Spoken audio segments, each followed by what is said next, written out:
Hello, my dear students. Welcome to Teacher at Home. Today, class, we are going to learn the second chapter, that is Last Spring, Stories of Star and Childhood. About the author. Anis Jung was born in Roorkela and spent her childhood and adolescence in Hyderabad. She received her education in Hyderabad and in the United States of America. Her parents were both writers. Anis Jung began her career as a writer in India. She has been an editor, columnist for major newspapers in India and abroad, and has authored several books. The following is an excerpt from her book titled Lost Spring Stories of Star and Childhood. Here, she analyzes the grinding poverty and traditions which condemn these children to a life of exploitation. Sometimes I find a rupee in the garbage. Why do you do this? I ask Sahib, whom I encounter every morning scrounging for gold in the garbage dumps of my neighborhood. Sahib left his home long ago. Set amidst the green fields of Dhaka, his home is not even a distinct memory. There were many storms that swept away their fields and homes. His mother tells him that's why they left looking for gold in the big city where he now lives. I have nothing else to do, he mutters, looking away.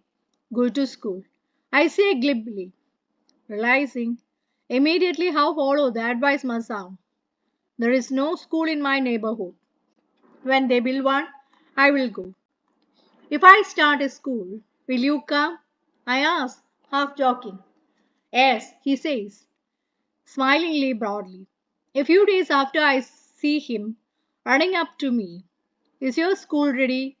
It takes longer to build a school, I say, embraced at high having made a promise that was not made, but promises like me abound in every corner of his bleak world. After months of knowing him, I ask him his name, Sahib e Alam. He announces. He does not know what it means. If he knew its meaning, Lord of the universe, he would have a hard time believing it.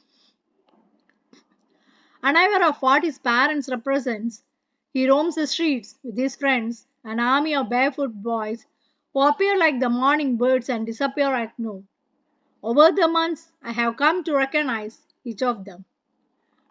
Why aren't you wearing chappals? I ask one. My mother didn't bring them down from the shelf. He answers simply. Even if she did, he will throw them off. Adds another, who is wearing shoes that do not match when I comment on it. He shuffles his feet and says nothing. I want shoes, says a third boy who has never owned a pair all of his life. Traveling across the country, I have seen children walking barefoot in cities on village roads. It is not lack of money, but a tradition to stay barefoot is one explanation. I wonder if this is only an excuse to explain away a perpetual state of poverty. I remember a story a man from Udupi once told me. As a young boy, he would go to school past an old temple where his father was a priest. He would stop briefly at the temple and pray for a pair of shoes. 30 years later, I visited his town and the temple, which is now drowned in an air of dissolution in the backyard, were lived the new priest. They were red and white plastic chairs. A young boy, dressed in a grey uniform, wearing socks and shoes, arrived, painting, and threw his bag on a folding bed. Looking at the boy, I remembered the prayer and the boy had made to the goddess when he had finally got a pair of shoes. Let me never lose them. The goddess had granted his prayer. Young boys, like the son of the priest, now wore shoes, but many others, like the rag pickers in my neighborhood, remain shoeless. My acquaintance with the barefoot rag pickers leads me to Simapuri, a place on the periphery of Delhi, 8 miles away from it. Metaphorically, those who live here are squatters who came from Bangladesh back in 1971. Sahib's family is among them. Simapuri was then a wilderness. It still is, but it is no longer empty. In structure of mud with roofs of tin and tarpaulin, devoid of sewage, drainage, or running water, live 10,000 rag pickers. They have lived here for more than 30 years without an identity, without permits, but with ration cards that get their names on voters' lists enable them to buy grain. Food is more important for survival than an identity. It, at the end of the day, we can feed our families and go to bed without an aching stomach. We would rather live here, there in the fields that give us no grain. Say a group of women in tattered saris when I asked them why they left their beautiful land of green fields and rivers. Wherever they find food, they pitch their tents, they become trans homes. Children grow up in them, becoming partners in survival. And survival in Simapuri means rag picking. Through the years, it has acquired the proportions of a fine art. Garbage to them is gold. It is their daily bread, a roof over their heads. Even if it is a leaking roof, but for a child, it is even more. I sometimes find a rupee, even a 10 rupee note. Sahib says, his eyes lighting up. When you can find a silver coin in a heap of garbage, you don't stop scrounging, for there is a hope of finding more. It seems that for children, garbage has a meaning different from what it means to their parents. For the children, it is wrapped in wonder. For the elders, it is a means of survival. One winter morning, I see Sahib standing by the fenced gate of the neighborhood club, watching two young men, dressed in white, playing tennis. I like the game, he hums, content to watch it standing behind the fence. I go inside when no one is around, he admits. The gatekeeper lets me use the swing. Sahib, too, is wearing tennis shoes that look strange over his discolored shirt and shorts. Someone gave them to me. He says in the manner of an explanation. The fact that they are discarded shoes of some rich boy who perhaps refused to wear them because of the hole in one of them does not bother him. For one who has walked barefoot, even shoes with a hole is a dream come true. But the game he is watching so intently is out of his reach. This morning, Sahib is on his way to the milk booth, in his hand a steel canister. canister. I now work in a tea stall down the road. He says, pointing in the distance, I am paid 800 rupees and all my meals. Does he look does he like the job? I ask. His face I see has lost the carefree look. The steel canister seems heavier than the plastic bag he would carry so lightly over his shoulder. The bag was his. The canister belongs to the man who owns the tea shop. Sahib is no longer his own master. I want to drive a car. Mukesh insists on being his own master. I will be a motor mechanic, he announces. Do you know anything about cars? I ask. I will learn to drive a car, he answers, looking straight into my eyes. His dream looks like a mirage amidst the dust of streets that fill his town, Firozabad. Famous for its bangles, every other family in Firozabad is engaged in making bangles. It is the center of India's glass blowing industry, where families have spent generations working around the furnaces, welding glass, making bangles for all the women in the land, it seems. Mukesh family is among them.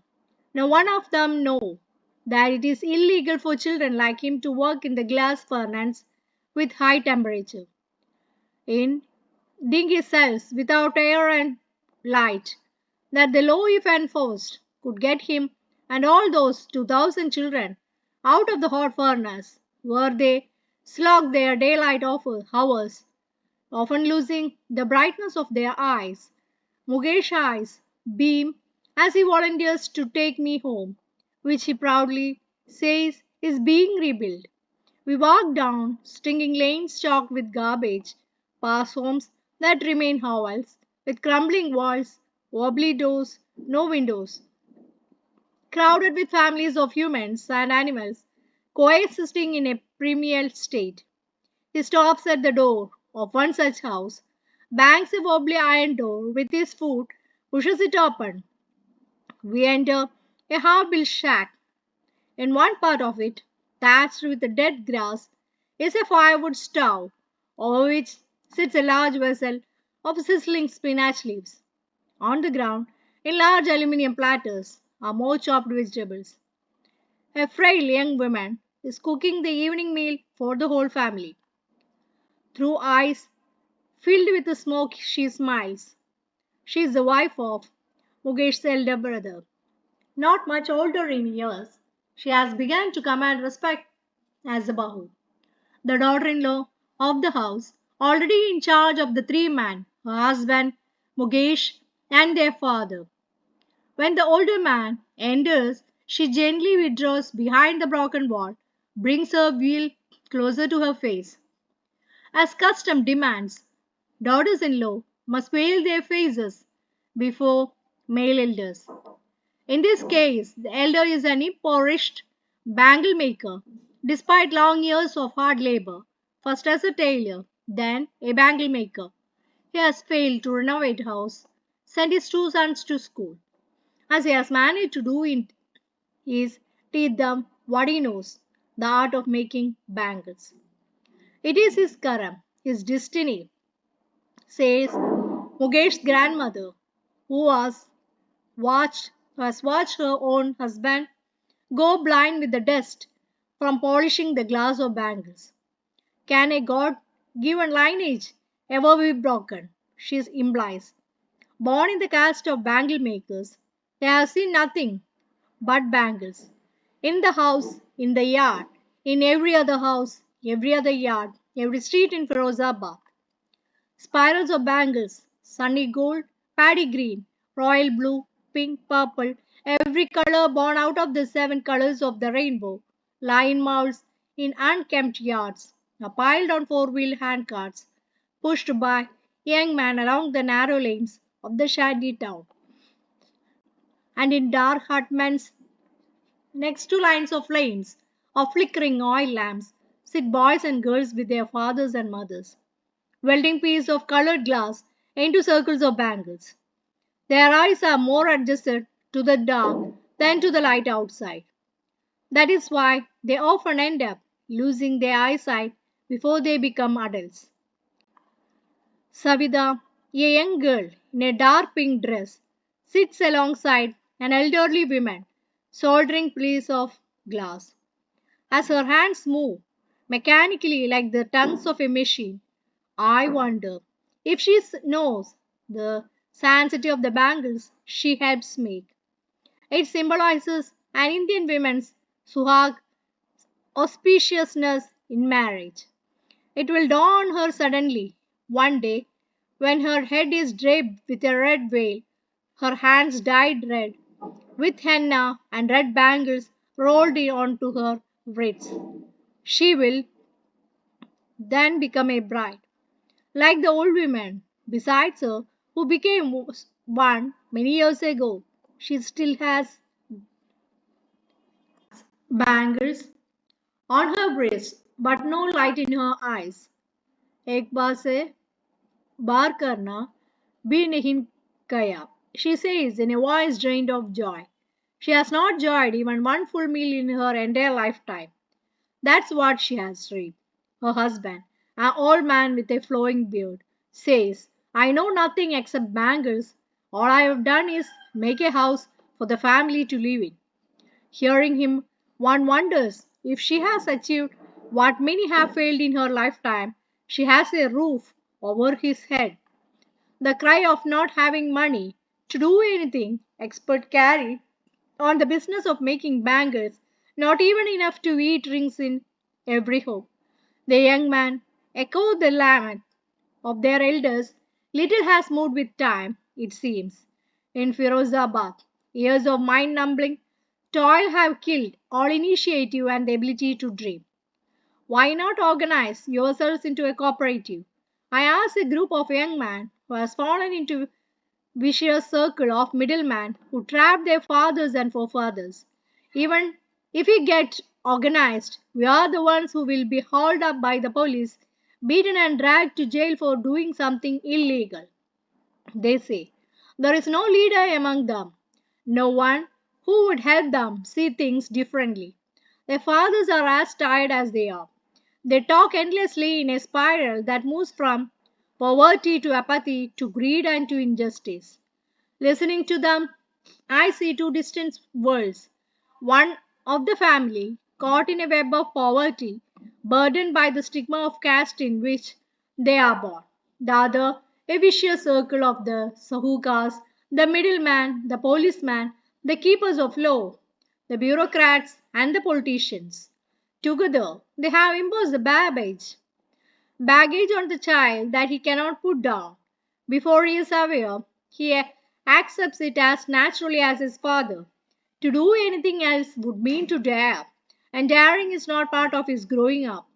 What I sense a flash of it is in Mukesh. I am cheered. I want to be a motor mechanic. He repeats. He will go to a garage and learn, but the garage is a long way from his home. I will walk. He insists. Do you also dream of flying a plane? Is suddenly silent. No, he says, staring at the ground. In his small murmur, there is an embarrassment that has not yet turned into regret. He is content to dream of cars that he sees hurtling down the streets of his town. Few airplanes fly over Firozabad. So that's all about this chapter. If you are interested, please do like, share, and subscribe my channel. Okay, thank you.